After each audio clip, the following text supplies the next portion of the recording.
Hello students, welcome to our channel Deveshwari Bhatt. इस video में हम लेक्चर 5 लेके आ गए हैं क्लास 12 की वीडियो सीरीज़ में, और इसमें हम बात करने वाले हैं 12.6 एक्सरसाइज। तो चैप्टर 12 की एक्सरसाइज 12.6 जो है वो हम यहाँ आज सॉल्व करने जा रहे हैं। एक ज़रूरी बात कि अभी तक अगर आपने हमारी चैनल को सब्सक्राइब नहीं किया है तो जल्दी से जल्दी सब्सक्राइब कर दीजिए, ताकि ऐसे ही क्लास 12 की नई नई वीडियोस आपको मिलती रहे। तो चलिए वीडियो को शुरू करते हैं। तो एक्सरसाइज है 12.6 और क्वेश्चन कुछ इस तरीके से है। A hydrogen atom initially in the ground level absorb a photon. Hydrogen atom जो है वो उसने ग्राउंड लेवल पे एक फोटोन को एब्जॉर्ब किया है, और अगर कोई एटम जो है वो फोटोन को एब्जॉर्ब कर रहा है, वो पहले तो ग्राउंड स्टेट पे होता है और उस स्टेट पे उसने फोटोन को एब्जॉर्ब किया है, राइट। अगर एब्जॉर्ब करता है तो क्या होगा, वो एक्साइट करेगा, और एक्साइट करके जो फोटोन की जो एनर्जी है वो एब्जॉर्ब करेगा और एक्साइट होगा, और एक्साइट होगा तो वो जो एनर्जी एब्जॉर्ब की है वो उस एनर्जी को यूज़ करके वो जो लो एनर्जी थी ग्राउंड लेवल पे, उस लो एनर्जी लेवल से वो धीरे धीरे हायर एनर्जी लेवल पे जाएगा। तो ये यहाँ पर ग्राउंड स्टेट से n=4 लेवल पे जा रहा है। तो ये कंडीशन में आपको वेवलेंथ और फ्रीक्वेंसी फोटोन की फाइंड करनी है। तो क्या फाइंड करना है, वेवलेंथ और फ्रीक्वेंसी आपको फाइंड करनी है, राइट।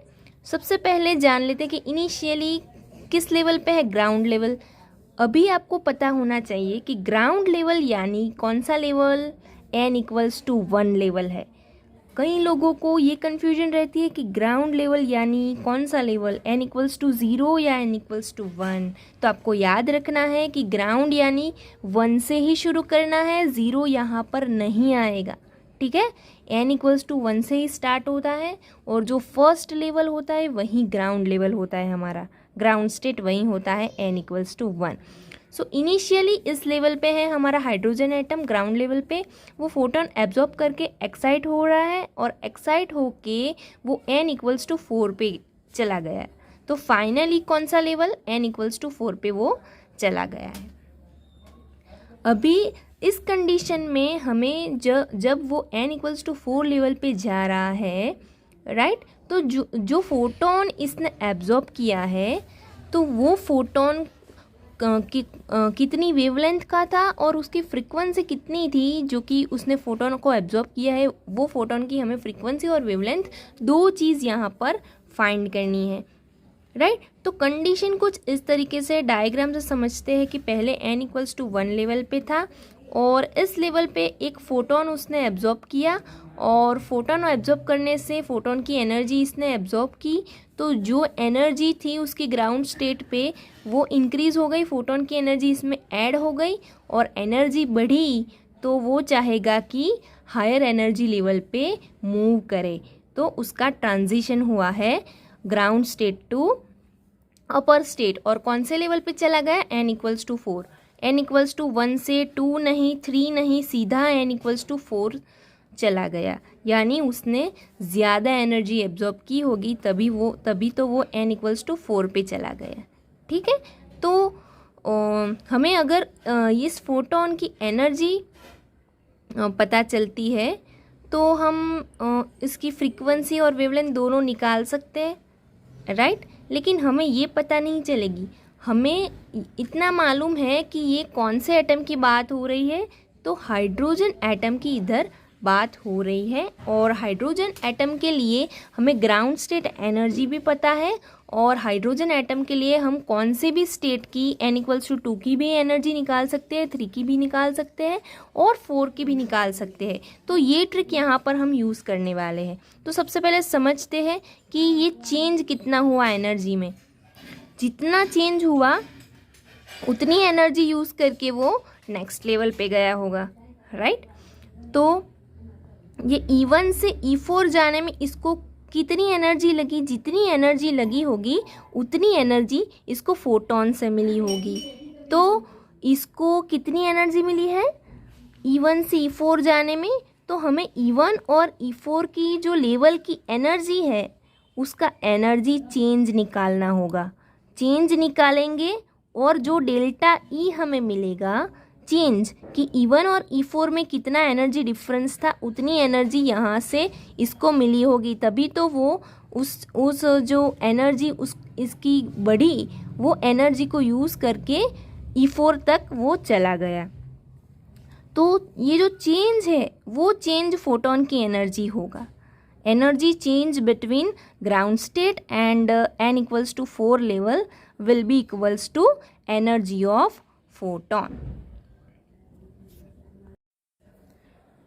तो यहाँ पर एनर्जी जो है, change in energy between this both levels ground state and n=4 will be equals to this HF is energy of photon. Photon की एनर्जी है, राइट। और यहाँ पर F क्या है, फ्रीक्वेंसी है। तो हमें फ्रीक्वेंसी तो फाइंड करनी है, लेकिन हमें वेवलेंथ भी फाइंड करनी है। तो सबसे पहले हम फ्रीक्वेंसी फाइंड कर देंगे, उसके बाद वेवलेंथ फाइंड कर देंगे, क्योंकि फ्रीक्वेंसी का रिलेशन वेवलेंथ लैम्बडा के साथ है। और ये रिलेशन क्या है, F=c/λ, जहाँ पर c है वेलोसिटी ऑफ लाइट और लैम्बडा है वेवलेंथ। तो पहले फ्रीक्वेंसी मिल जाए तो फ्रीक्वेंसी मिल जाएगी तो लैम्बडा भी मिल जाएगा। तो पहले हम E=hf यूज़ करेंगे, फ्रीक्वेंसी निकालेंगे और बाद में हम वेवलेंथ निकालेंगे। तो ठीक है, हमें यहाँ पर दो चीज़ें फाइंड करनी है, फ्रीक्वेंसी और वेवलेंथ। तो सबसे पहले क्या करेंगे, हमें ये पता है, क्वेश्चन में हमें दिया गया है, देखिए हाइड्रोजन एटम। तो आपको हाइड्रोजन एटम के लिए उसकी ग्राउंड स्टेट एनर्जी कितनी है वो मालूम है, उसका इक्वेशन हमें पता है। एनर्जी का जो इक्वेशन है, जो हमें बोर की थियरी से फाइंड किया था, उससे इतनी एनर्जी निकलती है हाइड्रोजन एटम के लिए। तो किसी भी लेवल En यानी nth लेवल, किसी भी लेवल के लिए हाइड्रोजन एटम की एनर्जी क्या मिलती है, -13.6/n², जहाँ पर ये जो n है वो लेवल शो करता है। कौन सा लेवल, ग्राउंड लेवल, यानी n=1। यहाँ पर n=4 लेवल पे जा रहा है, तो वहाँ पर हमें n=4 की एनर्जी यहाँ n4 पुट करके फाइंड करनी है। तो ग्राउंड स्टेट एनर्जी तो हमें मिल जाएगी, n=1 यहाँ पर रखेंगे, तो for ground state level n=1। तो E1 हमें मिला, E1 क्यों, En है nth लेवल की एनर्जी, तो फर्स्ट लेवल यानी ग्राउंड लेवल की एनर्जी E1 विल बी -13.6/1², तो इक्वल्स टू -13.6 इलेक्ट्रॉन वोल्ट। और आपको ये भी याद रखना है कि ये जो इक्वेशन है इसकी एनर्जी हमें इलेक्ट्रॉन वोल्ट में मिल रही है। तो यूनिट आपको खास याद रखना है कि यूनिट इलेक्ट्रॉन वोल्ट है, जूल नहीं है। तो अकेले आपको ये इक्वेशन याद नहीं रखनी है, साथ में यूनिट भी याद रखना है कि for hydrogen atom energy of nth level En equals to -13.6/n² electron volt. तो ये इलेक्ट्रॉन वोल्ट में ये एनर्जी हमें मिल रही है। तो ग्राउंड स्टेट के लिए E1 जो हमें मिला वो -13.6 इलेक्ट्रॉन वोल्ट मिला। अभी हमें E4 की निकालनी है। हम ये E1 और E4 क्यों निकाल रहे हैं, क्योंकि एनर्जी चेंज जो है वो फोटोन की एनर्जी यहाँ पर होने वाली है। तो हमें एनर्जी चेंज निकालने के लिए E4 और E1 चाहिए, फिर इन दोनों के बीच का डिफरेंस हम निकाल पाएंगे। तो सबसे पहले आपको E1 और E4 फाइंड कर देना है। तो E1 हमने फाइंड कर दिया है, हमें E1 ये मिला है। और फॉर n=4 हम E4 फाइंड करेंगे। n=4 के लिए लेवल एनर्जी क्या होगी, तो n=4 के लिए सेम यही फॉर्मूला -13.6/4², राइट। n² है तो n=4, तो यहाँ पर 4 रखेंगे। -13.6/16 विल बी -0.85 इलेक्ट्रॉन वोल्ट। तो ये E4 की एनर्जी हमें मिल गई, दोनों एनर्जी मिल गई है। अभी हमें क्या फाइंड करना है, एनर्जी चेंज। और ये जो एनर्जी चेंज है वो किसके इक्वल होगा, फोटोन की एनर्जी, जो फोटोन की एनर्जी थी उसके इक्वल होगा। As photon is absorb, photon absorb किया है, जो एनर्जी इंक्रीज हुई, किसकी एनर्जी इंक्रीज हुई? एटम की। फोटोन के एब्जॉर्ब होने से एनर्जी इंक्रीज हुई एटम की, और it leads to excitement to the higher level. Energy increase हुई तो एटम जो है वो ट्रांजिट कर गया हायर लेवल पे, ग्राउंड स्टेट्स पे था, लेकिन एनर्जी उसकी बढ़ी एब्जॉर्ब होने से और हायर लेवल पे चला गया।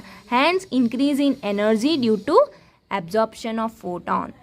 ये फोटोन एब्जॉर्ब करने से एनर्जी बढ़ी, यानी जितनी एनर्जी बढ़ी है उतनी ही एनर्जी ये फोटोन की थी, इसलिए फोटोन एब्जॉर्ब करने से एनर्जी बढ़ी है। और एनर्जी कितनी बढ़ी? तो इनिशियली E1 की क्या थी? ग्राउंड स्टेट की -13.6, लेकिन फोर्थ लेवल पे चला गया -0.85 इलेक्ट्रॉन वोल्ट। तो इन दोनों के बीच में जो डिफरेंस आएगा उतनी एनर्जी बढ़ी होगी। तो ये जो डिफरेंस आया है, जितनी एनर्जी बढ़ी है, वो किसके इक्वल होगी? फोटोन के इक्वल होगी। और फोटोन की एनर्जी का इक्वेशन है E = hf, where h is Planck's constant and f is frequency. तो हम अभी नेक्स्ट पेज में देखते हैं। तो नेक्स्ट पेज पे हम आ गए हैं। Photon absorbed, energy of photon equals to change in energy of atom. तो फोटोन की एनर्जी hf और change in energy of atom is E4 - E1। इतनी एनर्जी चेंज हुई। तो हमें फ्रीक्वेंसी f फाइंड करना है। तो f क्या हो गया? E4 - E1 upon h। ये h यहाँ पर नीचे आ गया डिनोमिनेटर में, यहाँ पर मल्टीप्लिकेशन में था, नीचे डिवीजन में आ गया।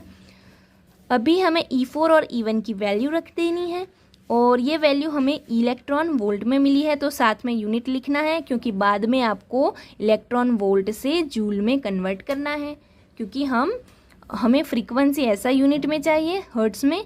तो अगर हमें ऐसा यूनिट में फ्रीक्वेंसी चाहिए तो यहाँ पर एनर्जी भी ऐसा यूनिट में कन्वर्ट करनी होगी।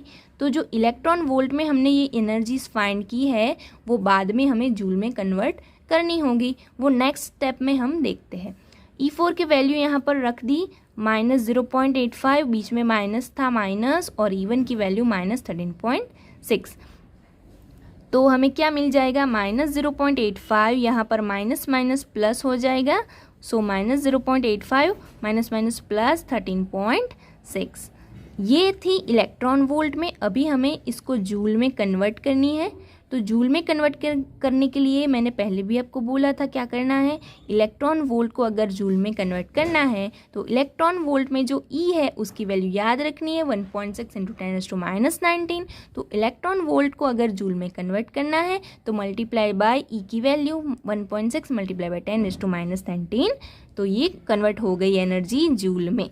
तो ये एनर्जी जूल में कन्वर्ट हो गई। और नीचे जो हमारा डिनोमिनेटर था वहाँ पर h था। h क्या था? प्लैंक्स कांस्टेंट था। तो प्लैंक्स कांस्टेंट हमारा है 6.626 × 10⁻34 जूल इंटू सेकेंड। ठीक है, तो ये है प्लैंक्स कांस्टेंट, और ये भी वैल्यू जो है वो SI यूनिट में है, राइट। तो ये है जूल इंटू सेकेंड, ऊपर है जूल, जूल कैंसिल हो जाएगा, और नीचे डिनोमिनेटर में सेकेंड रहेगा, राइट। इसको हम आगे कैलकुलेट करेंगे तो क्या मिलेगा? इसका आंसर आएगा 12.75 multiply by 1.6 × 10⁻⁹ upon this value, और इसका यूनिट आ जाएगा सेकेंड इनवर्स, क्योंकि जूल कैंसिल हुआ और डिनोमिनेटर में सेकेंड, 1/2 मीन्स सेकेंड इनवर्स, और सेकेंड इनवर्स को ही हम हर्ट्स बोलते हैं। और इसका कैलकुलेशन करेंगे तो आपको मिल जाएगा 3.07 × 10⁻15। और ये 10⁻15 कैसे आया कि आपको ये मल्टीप्लाई करके इसके साथ डिवाइड कर देना है, और ये 10 पावर बाद में कैलकुलेट करनी है। तो बाद में कैलकुलेट करने के लिए कैसे करेंगे? 10⁻, यहाँ पर -19 है, और नीचे क्या है? -34। तो ये -34 पावर हम ऊपर ले जाएंगे तो +34 हो जाएगा। तो -19 + 34 क्या मिला? 10⁻15। तो फ्रीक्वेंसी हमें मिल गई 3.07 × 10⁻15 हर्ट्स। और अगर राउंड ऑफ कर देते, यहाँ पर 7 है, 5 से ज़्यादा तो आगे वाला ऐड हो जाएगा, तो 0 + 1, सो अप्रॉक्सीमेट 3.1 × 10⁻15 हर्ट्स। अभी हमें लैम्बडा फाइंड करना है। तो लैम्बडा फाइंड करने के लिए हमें फ्रीक्वेंसी और लैम्बडा के बीच का रिलेशन पता है, F equals to c by lambda, जहाँ पर c है वेलोसिटी ऑफ लाइट और उसकी वैल्यू हमें पता है क्या है, 3 × 10⁸ मीटर पर सेकेंड, राइट। तो अभी देखो ये रिलेशन है और c की वैल्यू है 3 × 10⁸ मीटर पर सेकेंड। फ्रीक्वेंसी की वैल्यू हमने फाइंड कर दी है और वो है सेकेंड इनवर्स में। तो फ्रीक्वेंसी की वैल्यू 3.1 × 10⁻15 सेकेंड इनवर्स है और यहाँ पर भी 1/s पर सेकेंड है, ये भी पर सेकेंड हुआ, पर सेकेंड कैंसिल। तो लैम्बडा की वैल्यू हमें मिलेगी मीटर यूनिट में और ये आप फाइंड करेंगे 3 / 3.1 तो आंसर आएगा 0.967 मल्टीप्लाई बाय यहाँ पर 10⁸ है, नीचे 15 है, 15 ऊपर जाएगा तो -15, सो 8 - 15 विल बी -7, सो 0.967 ये राउंड ऑफ कर देंगे तो 967 की जगह पे ये 6 है, वहाँ पर 7 आ जाएगा, 2 डिजिट में राउंड ऑफ कर रहे हैं। सो 0.97 × 10⁸8 - 15 इज -7, राइट। अभी हमें ये छोटी वैल्यू जो है हमारी 0.97 उससे बड़ी बनानी है, 1 पॉइंट उसको आगे ले जाएंगे तो 9.7 बचेगा, 1.9 को आगे ले गए हैं तो यहाँ पर अगर आगे ले गए हैं 1 पॉइंट मीन्स बड़ी वैल्यू बना दी है, छोटी थी लेकिन बड़ी बनाई है, तो यहाँ पर जो पावर है उसको एक माइनस करनी है, so -7 - 1 -8 metre. So lambda is 9.7 × 10⁻⁻8 metre. तो हमने यहाँ पर दोनों चीज़ फाइंड कर दी हैं, लैम्बडा भी फाइंड कर दिया और फ्रीक्वेंसी भी फाइंड कर दी, राइट। तो ये एग्जाम्पल हमारा यहीं ख़त्म होता है, फिर दूसरी वीडियो में हम मिलने वाले हैं, उसमें नेक्स्ट एग्जाम्पल डिस्कस करेंगे। कौन सा एग्जाम्पल होगा, 12.7, जो कि बहुत ही इम्पोर्टेंट एग्जाम्पल है। तो चलिए मिलते हैं हमारी दूसरी वीडियो में, तब तक के लिए good bye and take your care. Subscribe to our channel, like our video and please comment your views on this video. Thank you.